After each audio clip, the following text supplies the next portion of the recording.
Okay, so before we jump into lesson 7, I just want to wrap up a few things about lesson 6. So remember our last lesson was on communication. A few notes there on the board back there. We talked about communication. And I just want to say a few more things about that. In fact, what I want to do is I want to read something to you. And this is for free. There's no additional charge for this right here. But I do want to read something to you, and I just want to see what you think about it. I want to get your thoughts on this, particularly those of you who are married or may want to get married, those of you who may be dating and thinking about marriage. Really want to hear from you on this right now. So just listen to what I'm going to read to you. This is called Deciphering the Code. Okay? Deciphering the Code. What she really means. If she says, we need, she really means, I want. If she says it's your decision, she really means the correct decision should be obvious right now. If she says you are so manly, she really means you need to shave and you sweat a lot. If she says the kitchen is so inconvenient, what she really means is I want a new house. If she says I want new curtains, she really means and carpeting and furniture and ... If she said I heard a noise, she really means I noticed you were almost asleep. If she says, do you love me? She really means I'm going to ask for something expensive. If she says, how much do you love me? She really means I did something today you're not going to like. If she says, I'll be ready in a minute, she really means kick off your shoes and find a good game on TV. If she says, do you like this recipe? She really means it's easy to fix, so get used to it. If she says, you're certainly attentive this evening, she really means it's sex all you ever think about. Now for the man. If he says, I'm hungry, he really means I'm hungry. If he says I'm sleepy, he really means I'm sleepy. If he says I'm tired, you can guess it. He really means I'm tired. If he says, do you want to go to a movie? He really means I eventually like to have sex with you. If he says, can I take you to dinner? He really means I eventually really like to have sex with you. If he says, what's wrong the first time? He really means, why are you making such a big deal out of this? If he says what's wrong the second time, he really means, what self-inflicted psychological trauma are you going through right now? If he asks what's wrong for a third time, he really means, I guess sex tonight is out of the question. If he says, I'm bored, what he really means, do you want to have sex? If he says, yes, I like the way you cut your hair, he really means $50 and doesn't look any different. If he says, let's talk, he really means I'm trying to impress you with how sensitive I am, so maybe we can have sex later. Now, what do you get out of a list like that? She says, if she says, she really means. If he says, he really means. If you listen to that, what are your impressions of that? Like, what hits you right away when you hear a list like that? Anybody, as you process that and digest that. Because I think there's something to be learned from that. Yes, ma'am. I think overall, looking at everything that he says or everything she says, it kind of simplifies the man and makes the woman seem very complex. So you got out of that, because this is in the context of communication, okay? The woman's method of communicating is a little bit more complex than the man's. Yeah, or vague. Or not vague, but like... Man is more direct. Yes, and woman's got to interpret a little bit more. Are y'all with Taylor on that one? I think that's a good observation. I think that's really good. Did anybody else have some? Jacob, what you got, brother? What you got, man? I mean, I was cringing the whole time. I didn't write that, by the way, Jake. I didn't write that, so I don't think I wrote that. I know you didn't write okay, it. so... Sorry, but you might have been sweating reading it. Yeah, I was. But I thought it was something... It's just totally dysfunctional, and, like, aspects of it are like misogynistic, and it's just messed up. And we can laugh at it a little bit. Yeah. And there's like a part of life where maybe I would have even, and people, like, depending on how you grew up, looked at that as like accurate, but it's totally dysfunctional. No, I agree with that, Jake, and I'll even add to that comment by saying I think it's wrong to put people in boxes. I don't think you should put God in a box. I don't think you should put people in a box. I don't think all men are the same. I don't think all women are the same. But a list like that will do that. Now, I did that to be kind of fun, just to read something funny to you. I don't want you to take it as gospel, because it's not gospel. And I'm not in no way saying that that's how a man should think, or that's how a woman should think. I'm not saying that. The only reason I read it was for this reason. I think it does show to a degree, and it may be in certain relationships, that men and women can communicate differently. And we need to just be conscious of that. That's all I'm really trying to show from that. Not trying to put anybody in a box here. If you're a man and you're hearing anything like, that's not me at all. Hey, much that's not me. I mean, I'm being honest with you, okay? And it doesn't mean you're less of a man if you don't think like that. Or you're less of a woman if you don't think like this. The point is, communication is not easy. It can be hard in a relationship. That's the point.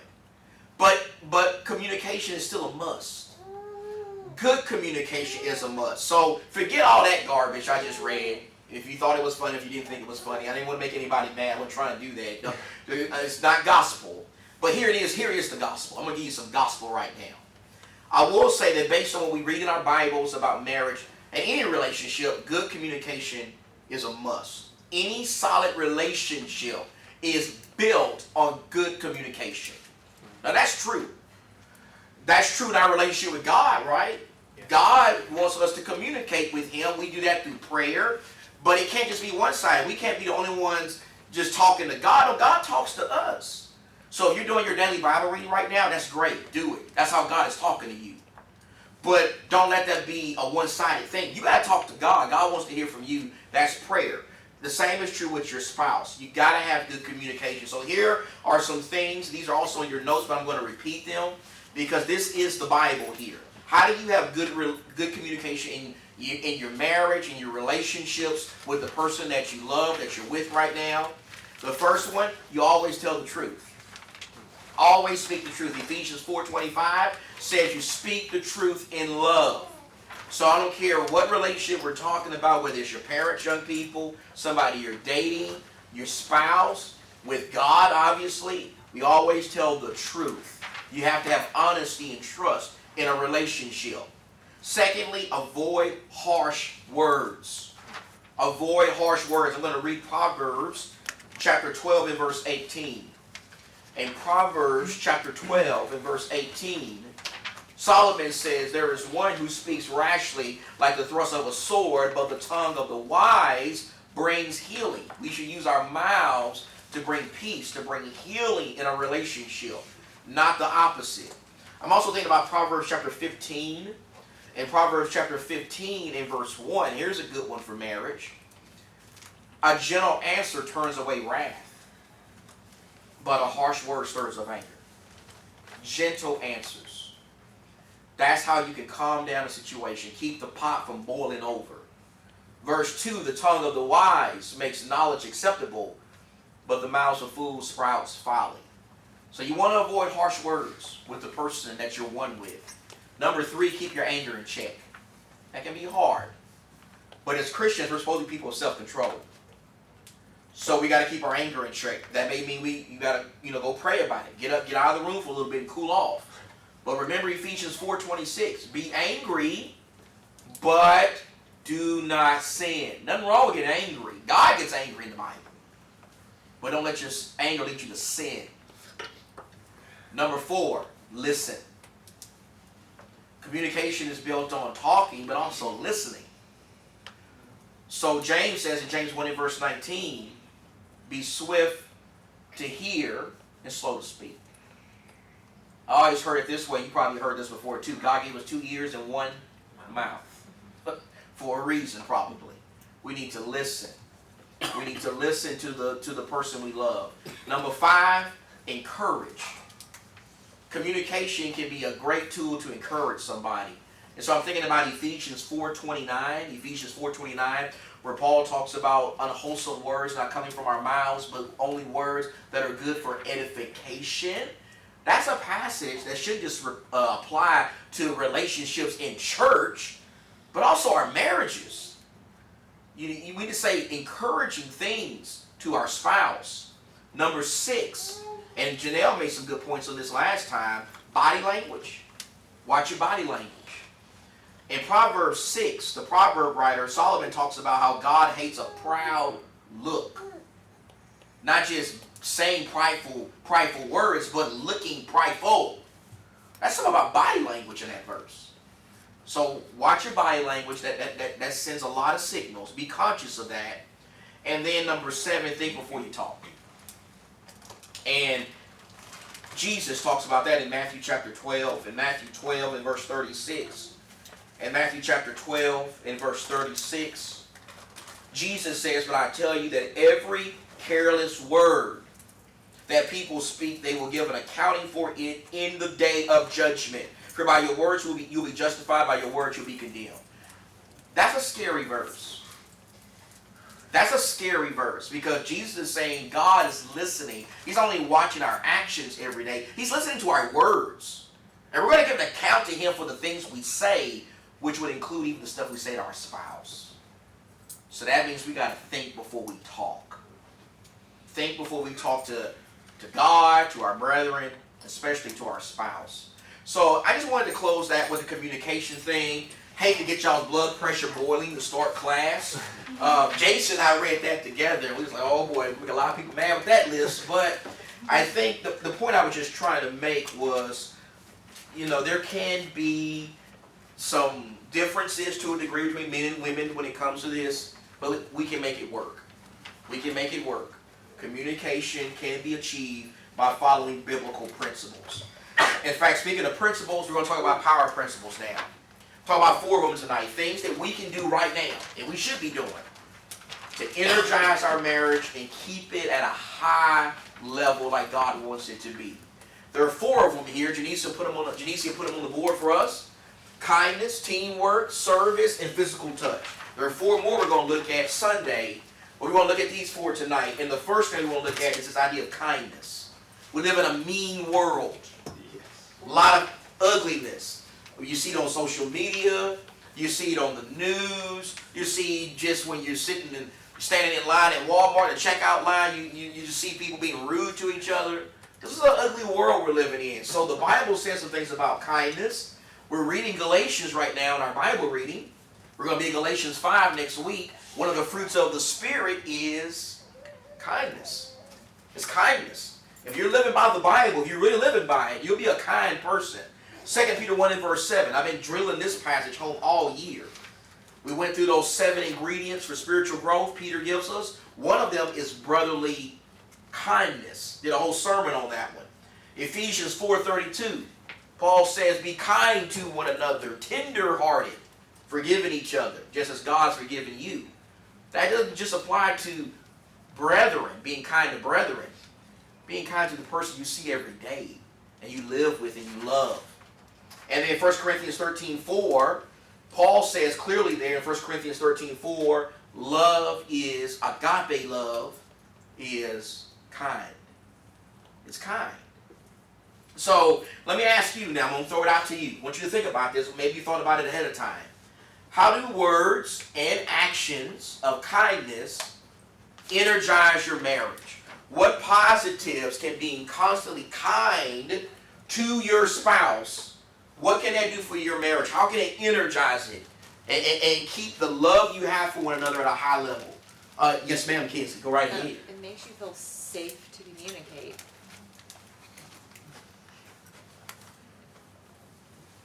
Safety. I like that. Makes you feel safe to communicate. Would you mind just elaborating a little bit more? So I like that. Like, what's going on in your mind though with that? Even Yeah, more? well, I mean, it could be in times of conflict if you know that the 2 of you are going to speak kindly to each other. even through conflict, that you feel safe sharing how you truly feel, or what truly hurt you, or, so I guess that's It keeps you from wanting to shut down. Have you ever felt like, not just talking about marriage, but in any relationship, could be with your parents, your employer, where I don't feel safe to tell how I really feel because I think this person's going to chew me out. Yep. I don't feel safe letting you know exactly how I feel. Even this person is telling me, don't tell me what you really feel. You know it's not safe. Yeah. It's not safe because this person's going to get mad. They may fire me. They may chew me out and betray this trust I have right now. So I don't want that emotional damage. So I'm just not going to open up. I'm going to keep it to myself.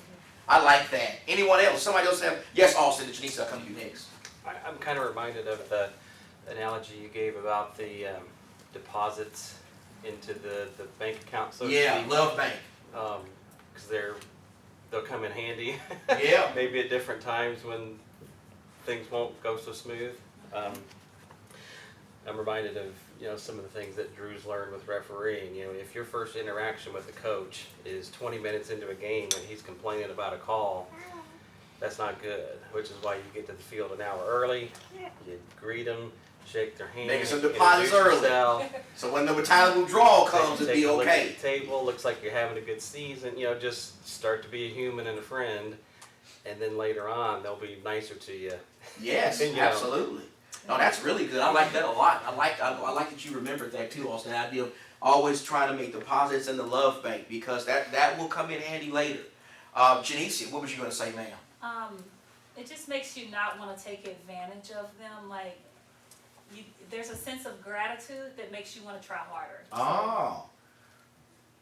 Leads to more effort in the relationship. Yeah. I like that. When you feel like somebody's being kind to you, it actually makes you feel valuable. And it can motivate you to want to try harder. Absolutely. Yes.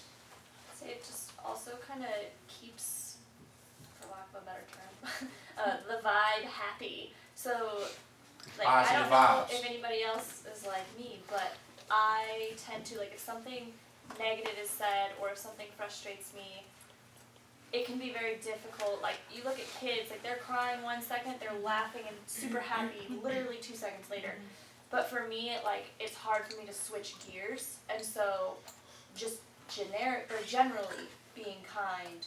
Keep you right there. Yeah, it allows you to not, I have a hard time, like, sometimes I'll think, man, I feel like this situation is over, I should be moving on, I'm now wasting time of my life that I could be happy. Because you're lingering But on it. I'm Yes, And so it allows you to essentially not waste precious moments. And that's an interesting comment, because people handle things differently. Some people have very thick skin and they let it rub off of them. But some people, when you're unkind to them, they hold on to it, and it's hard to let it go. It's hard to move on and go to dinner now. It's hard to go on and watch this movie now and be cool, because you feeling that still. It's not as easy for you to let it go. No, I like that. Kindness can really just set the tone for everything in the relationship. I had put on my paper, it sends a message of value. When you're constantly kind to someone, particularly in this case your spouse, you're sending a message of, you matter to me. You matter to me. I want to make sure I treat you right. I also put on here some of the other Christian things, qualities that we have to have that kindness can help us with. It can permeate patience. A lot of times people are impatient with their spouse because they just don't like them. And that's not right. When you have kindness, you can be a little bit more patient. You can be patient, as your wife's getting ready, because you feel good about her. You can be patient with your husband as he, messes up on something you told him not to do 50 times. It can permeate patience in the home. It can permeate forgiveness. Notice how Paul connects in Ephesians 4:32 kindness with forgiveness. When you have kindness in a relationship, it's going to make forgiveness easier. And you need forgiveness in a marriage, because nobody's perfect. And then I also put on here thoughtfulness. Thoughtfulness. It takes effort to be kind. And when you were with someone who's always making that effort, that shows they're really thinking about you. They're considering your feelings. They're not treating you like a doormat. You know what I mean? And unfortunately, that happens a lot in marriages. You know, I put on here when it comes to unkindness, unkind words, how does that destroy a marriage? It just sends a bad signal. If I'm always treating my wife like garbage, and everything she says, I'm snarky with her, and I never smile, I'm always angry with her, and I'm always trying to nitpick everything she does, that's sending a signal to her. What signal is that sending to her? I don't really care about you. I don't really want to be with you. That's the signal that it's sending. It also destroys the person you love's self-esteem. Especially if you said unkind words. You're just tearing that person down. Tearing their self-esteem down. And it gives the devil an opportunity. Remember what Paul said, be angry, yet do not sin? If you want to give the devil an avenue into your marriage, treat your spouse like garbage. Because he'll come right in. And he'll find a way to lead you further and further away from God and the person you're with. Because he's smart. He can see, oh, I have an avenue here. He or she doesn't really care about the person they're with. So I can totally mess up their relationship. Kindness is important. And so in your packet there, in your notes, there were some things in there, some very practical things you can do to demonstrate kindness. I'm going to give you some additional ones to go with that list that you have there that I just kind of thought about today as I was sitting at my desk. If you want to just do little things, and Austin brought up the love bank. If you want to keep just putting those deposits in there, those kind deposits. Some things I thought about, and maybe you'll have some additional ones to share here. And this goes with being thoughtful. Thinking outside the box. Going beyond just holding the door open, that's great. Or saying, you know, I love you, which was something we always need to be doing with our spouse constantly. But a kind note or a text. Just a random note on the kitchen counter when you're walking out the door in the mornings for them to see when they get up and go and get their coffee. A random text throughout the day. I'm thinking about you. I love you. I can't wait to see you. Also put on here an act of service. Running an errand for your spouse. I'll go get the oil change today. Let me go do that. I'll get the groceries today. I'll go pay these bills today. A chore, washing dishes. A man just say, hey, you don't worry about that. I got this tonight. A chore of some kind. I've even heard of this before. I've heard of women, when I was in the South, going to cut the grass for their husbands. Just to do an act of kindness. How often have you heard of that before? Woman said, I'll get the mower. You don't worry about it. You just watch the game. That's an act of kindness. Watching the kids. Us men watching the kids while our wives just go and let them treat themselves. You know, some women are with the kids all day long. And isn't it kind just to say to them, hey, I got them. You go get your nails done. Go shopping. Go watch a movie. That's an act of kindness, isn't it? That's an act of service. And then a question that shows you matter to me. You know, so often we're ready to just tell things. How about just asking our spouse randomly, tell me, how was your day? I just want to listen to you. Tell me, what can I do better for you? What do you think about this? What do you think about this Bible passage? Questions show kindness at times. It shows you matter to me. I want to listen to you. I want to hear what you have to say. Your thoughts matter to me. And then a compliment. I know that sounds simple, but it matters. So often, you know, we can be quick to tear down our spouse. You didn't do this right. You were late on this. How about just complimenting? I like your hair. I like it. I like that dress. I like how you did this. I like how you did that. I mean, that's kindness. And that only helps your marriage. Go ahead, Brother Jay. Go right. And that's all I had there. So anyone else now? Yes, sir. These things are phenomenal. I think it's important to also put it in the perspective of that when we do these things, they are acts of kindness. And like we don't expect a party to be thrown in our honor in return. Like it's all part of the partnership. Absolutely. And I used to think that oh yeah, I'm gonna do something kind. Now I should get like something in return. Yes. That's not how it works. Well, kind of going back to this list, I hate referring back to Jay, but as men, you shouldn't just, I'm gonna, get sex as a result of this. It's not what it's about. Yeah, there's no expectation. It's no expectation. The gift we get from it is we are putting our spouse on a pedestal where they need to be. That's the gratification we get from it. And so I like that a lot. Do these things, but expect nothing in return. Just to show love and kindness to your spouse. Yes, ma'am, Melissa. I was gonna say that, when you do that, for a woman especially, because I feel like being sensitive and those sorts of things matter a lot more sometimes to women Absolutely. than it does to men. And so when you do that, you're gonna get back from your wife. The more that you give in, the more you're gonna get back. So. No, it kind of goes. It kind of goes, Allison, with some women say, we always talk about the man being the head and leading the family, and that's in our society it sounds kind of like, wait a minute, what are you saying? A man's supposed to be the boss or something?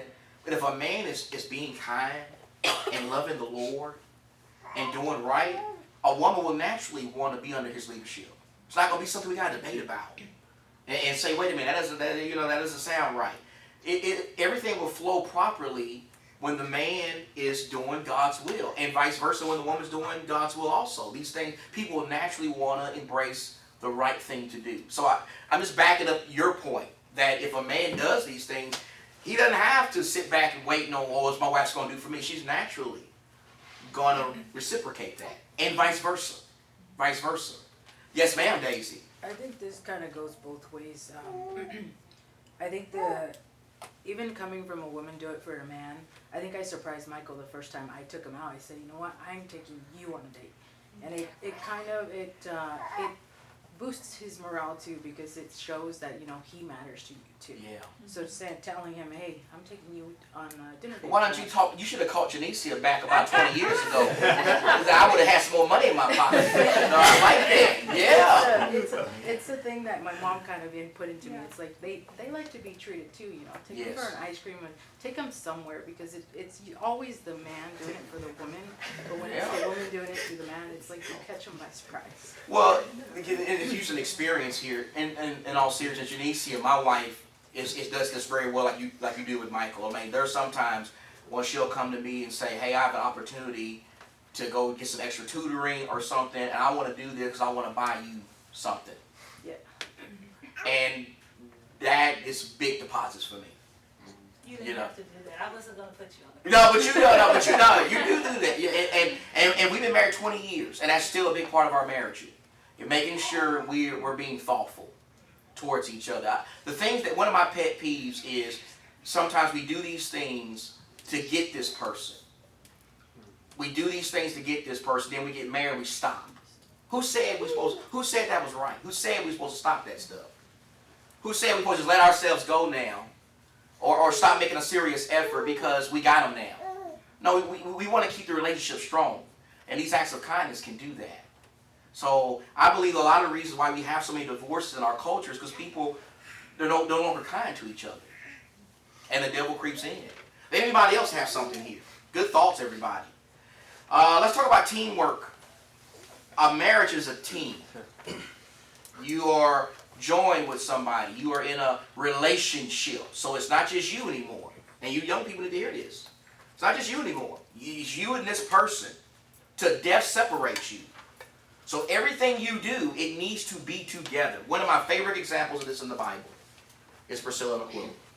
I love Priscilla and Aquila. I preached a sermon about them here. That sermon I preached it in a lot of places. They were a team. Read their story. Every time you hear about them, they're always together. You never hear about Aquila without Priscilla. And you never hear about Priscilla without Aquila. They are teaching Apollos together. They're helping Paul together. They're tent makers together. They're letting people gather in their home to worship together. They were a true team as a married couple. That's how it has to be. I would love for God to look at my marriage and say, they're like Aquila and Priscilla. That's what I'm talking about. So how does doing things with your spouse, constantly doing things with your spouse, And it could be, think about your own experiences. Think about your experiences. Projects you've done together, people you may have taught together, won for Christ together. How did that energize your marriage? Doing things with your spouse. It could be things you did with your kids together. Just think outside the box. How did doing things with your spouse in a group or team effort enhance your marriage? I wrote down 4 things that I thought about that good teamwork can do to a marriage. Some positives that can bring. Yes. This is actually an example prior to marriage, but how Austin and I met, we did track. We ran track together. So that was a way for us to connect. And so on the hobby side of things, if you have hobbies to do together, you have more things to go. Like, it's not like we're out running hurdles nowadays, but right. But if you have this similar interest, even if you have different things too, it allows you to connect in a way other than simply talking. I put down in mine, I'm coming to you next, Brother Greg. The connection, it draws you closer together. When you do things with somebody, it draws you closer. It helps you get to know each other better. Some in the church as a preacher, one of the ways I learn about people is when I do stuff with people. When I do things with people, I didn't know you had that interest. Oh, I like that too. So the more you do stuff with someone, it's just something about that, the connection grows stronger. Not just in marriage, but really in any relationship. Brother Greg, yes sir. Kind of building off that, you have some of the best relationships are developed through both shared successes and shared sufferings. So going through as 2 people in one team, you're building up that sense of camaraderie with one another. And you're able to energize your marriage of either overcoming like a really tough situation or like you had a really great day and you're both able to celebrate together. I couldn't spell camaraderie, so I put unity. That's a lot easier for me to be able to spell. But it's the same idea. I didn't put that on my paper. It promotes unity.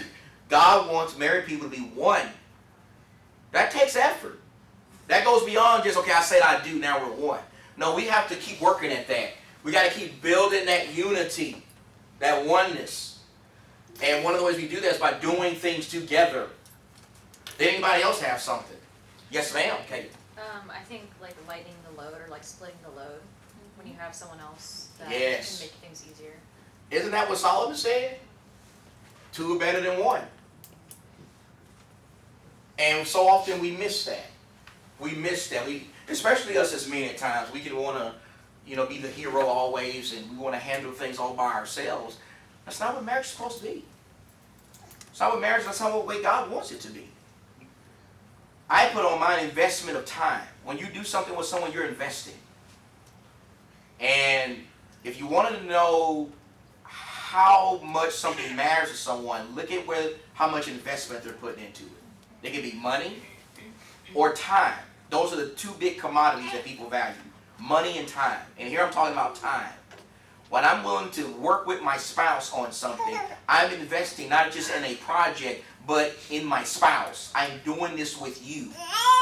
We're doing this together. I also put this, it connects back to our previous one. Communication. When you do something with your spouse, you can't help but keep trying to get better and better at good communication. Because if you're going to be successful together, you got to communicate. You're forced to. You're forced to. And then, as far as destroying your marriage, when you have this kind of Lone Ranger attitude in a marriage, it can generate division. It can generate competition. I'm trying to outdo my own spouse. I'm trying to make, it means more to me to make more money than you. To get glory for something that I did by myself, that you can't get it with me. That's competition. It takes a spouse away from God and their spouse. Because I'm all about individualism. So I'm getting further from God, because that's not God's will, but I'm getting further from my spouse, because I want to be just by myself when I do everything. So here's some things. There's some things in your book there that you can do with your spouse. But I want to give you some additional things. We're doing this Bible reading right now. That is not just something good to help us grow spiritually. That's something good to do with your spouse. I'm not trying to put nobody on the spot right now. But if you're not doing that with your spouse, you're missing an opportunity. Can you think of anything better to do with your spouse than to read the Bible and pray together? But I'm willing to suspect that a lot of folks in our congregation here, they're probably doing it by themselves. They want to do it at their own pace. And it's just a great opportunity to read together and ask your spouse, what do you think about this? God's going to bless that. And pray. How often do you pray with your spouse? Talk to God with your spouse. You brought up exercise. I put that down. That is something good to do. And Janice and I do that. Walk together, you have to talk, and build on your health together. We both say we want to live a long time together, so one of the ways we try to achieve that is by exercising together. And when she goes, it makes me want to go, because I don't want to be the lazy glutton on the couch while my wife trying to stay in shape. I want to go with her. So that motivates me, helps motivate me to want to exercise. Disciplining children, do it together. Don't let it be one spouse doing it and playing good cop, bad cop kind of thing. Do it together. Be on the same page together. Let the kids know we can't divide and conquer these people. They're in unity together. And then, obviously, we do this every Sunday, but worshiping. This goes back to something we talked about earlier. Look, I do not believe it's a sin to marry a non-Christian. I don't believe that. I believe God made marriage for everybody, and He allows us to choose. You can marry a non-Christian as long as that person's not bound to somebody. I will say that while I don't believe it's a sin, I do believe it's bad judgment. That's a difference. Okay? And it's just my opinion on it. But I will say that one of the benefits of marrying a Christian is you get to worship. You know you're going to be worshiping every Sunday with that person. That's a blessing. And then another thing I had is fun stuff. Go to the movies together. Go golf together. Play video games together. You know, do things together. Have fun together. Go bowling together. You know, that's one of the great things about marriage is you always got something to do with somebody fun. And I'll say this too. I'll say this. You might have to make some sacrifices on this. I don't have to do this, but I don't like plays and going to the ballet, but sometimes me, you got to make sacrifices. If she likes it, go to it. And maybe your wife don't like football and basketball, but hey, sacrifice and go to a game or two. It's not so much the event as it is the opportunity to be together. You understand what I'm saying? You can be together. That's really what it's about. There have been times when we went and saw a garbage movie that we didn't like. Or we went and saw a Commanders game, they got blown out. And after I get done pouting and getting mad about that, I say, you know what? It still was worth it. You know why? We were together. We did it together. You never waste your money when you do something with your spouse. Because it's hard for the devil to creep into a marriage when the people are always being glued together. In fact, I'll close with this. You know that language the Bible talks about being one? The Bible says you're one. It says God joins you together. When you look it up in the Greek, that language literally means God glues you together. God glues you together. So imagine this. Imagine I took these two pieces of paper and put, Elmer's glue on this one and put it on this one and put them together. Okay? That's what God does to married people. But what if I later, once that dried, tried to tear those two pieces of paper apart? Would it come apart clean? What's going to happen if I tear it apart later after these two things are glued together? That's what we do when we tear apart what God's joined together. Now you see why Jesus said don't do it? You make a mess. So we'll stop right there. Get ready.